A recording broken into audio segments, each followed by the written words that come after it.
पावसाचे दीस आमच्या जिवितांत ताजेपण हाडटात. गिमाच्या म्हयन्यांतले खरखरीत वतांतलो खूब गरज आशिल्लो विसव हाडटा आनी सैमाची सोबिताय वाडयता. टप टप तेंब्याचो आवाज आनी ओल्या मातयेचो वास खऱ्या अर्थान जादूचो. मनीस सैमाचे वांगडा जियेतना ल्हान ल्हान गजालीची कदर करतात. असो हो काळ हो.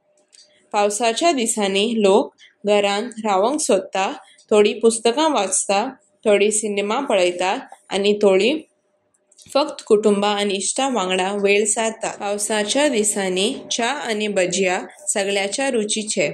ल्हान भुरगीं कागदाच्यो बोटी करून उदकांत सोडटात. चड पावस पडल्यार भुरग्यांक शाळेक सुट्टी आसता. शेतकामती पावसाच्या दिसांनी कुशाल जावन आपल्या शेतांत काम करतात. बेबे रातचे डराव करून रडटात. पावसाचो थेंब आमच्या जिवाक थंडाय हाडटा आनी हरयाली पळोवन मन शांत जाता.